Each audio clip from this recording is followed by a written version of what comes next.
O povo de toda a Itália afluía, em número sempre crescente, a Florença.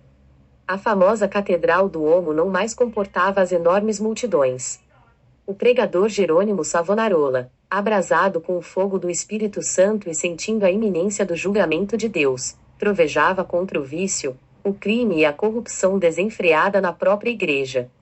Como resultado, o povo abandonou a leitura das publicações torpes e mundanas para ler os sermões do ardente pregador, deixou os cânticos das ruas para cantar os hinos de Deus.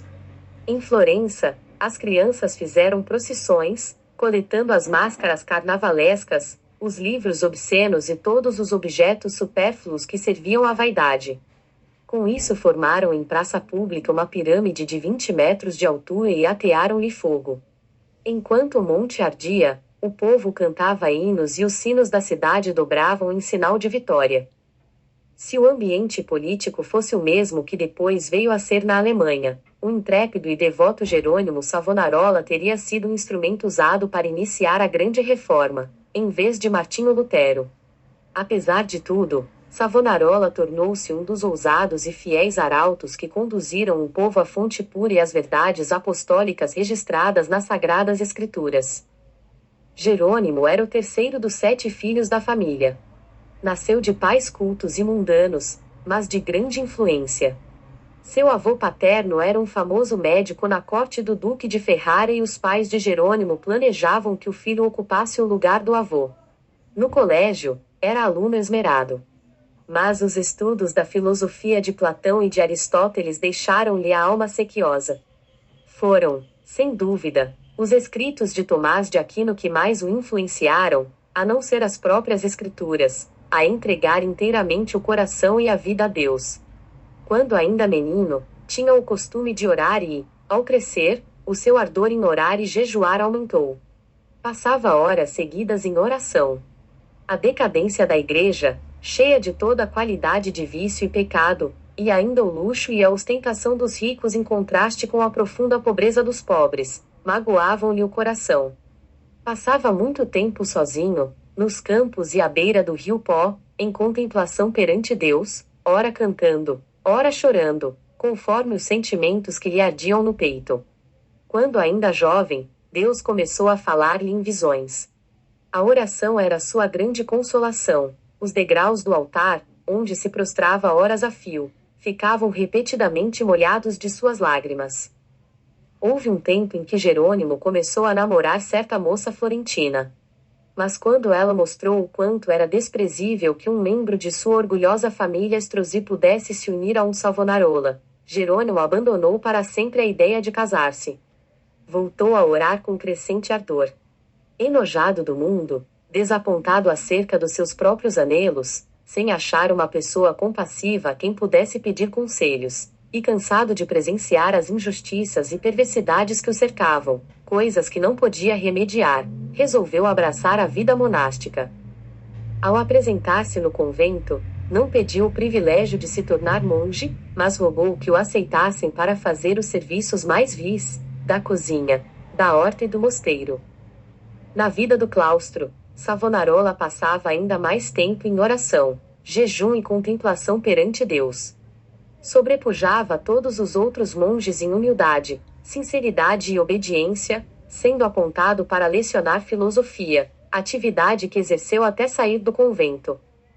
Depois de passar 7 anos no mosteiro de Bolonha, Jerônimo foi para o convento de São Marcos, em Florença. Grande foi o seu desapontamento ao ver que o povo florentino era tão depravado como o dos demais lugares. Até então ainda não reconhecia que somente a fé em Deus salva o pecador.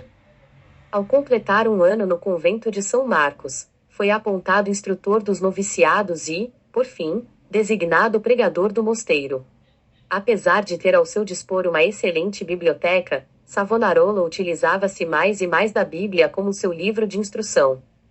Sentia cada vez mais o terror e a vingança do dia do Senhor que se aproxima e, às vezes, entregava-se a trovejar do púlpito contra a impiedade do povo.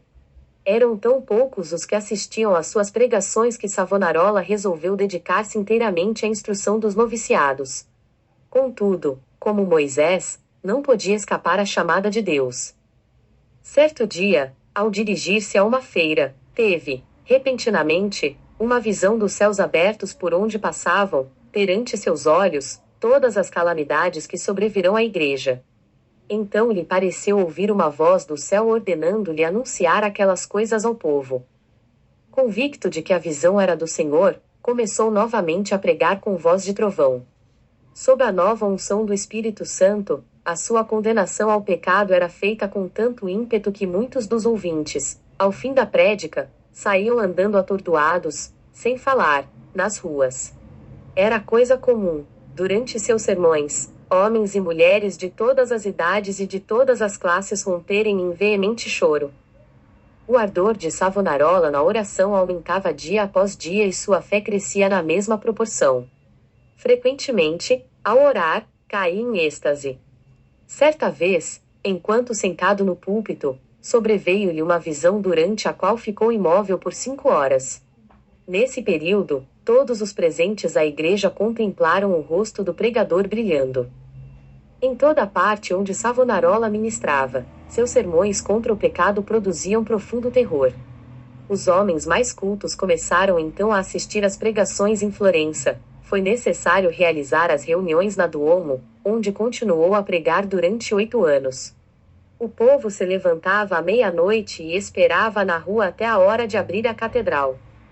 O corrupto regente de Florença, Lorenzo Medici, experimentou todas as formas de abordagem, a bajulação, as peitas, as ameaças e os roubos, para induzir Savonarola a desistir de pregar contra o pecado, e especialmente contra a perversidade do regente. Por fim, vendo que tudo era debalde, contratou o famoso pregador Frei Mariano para falar contra Savonarola. Frei Mariano pregou um sermão, mas, pelo fato de o povo não ter prestado atenção à sua eloquência e astúcia, ele não ousou continuar. A essa altura, Savonarola profetizou que Lorenzo, o Papa e o rei de Nápoles morreriam dentro de 1 ano, e assim sucedeu. Depois da morte de Lorenzo, Carlos VIII, da França, invadiu a Itália, e a influência de Savonarola aumentou ainda mais. O povo abandonou a literatura torpe e mundana para ler os sermões do famoso pregador. Os ricos socorriam os pobres em vez de oprimi-los. Foi nesse tempo que o povo fez a grande fogueira, na Piazza de Florença, e queimou grande quantidade de artigos usados para alimentar vícios e vaidade. Não cabia mais, na grande Duomo, o seu imenso auditório.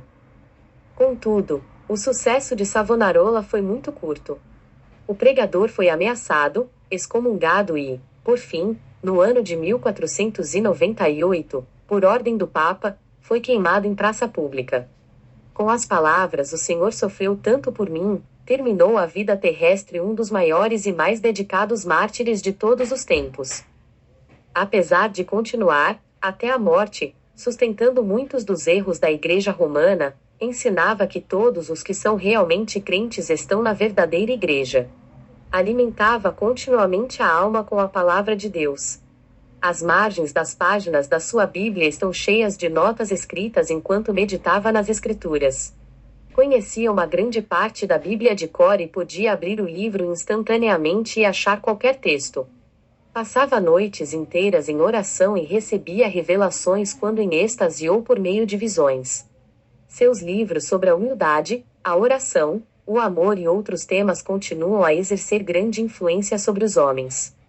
Destruíram o corpo desse precursor da grande reforma, mas não puderam apagar as verdades que Deus, por seu intermédio, gravou no coração do povo.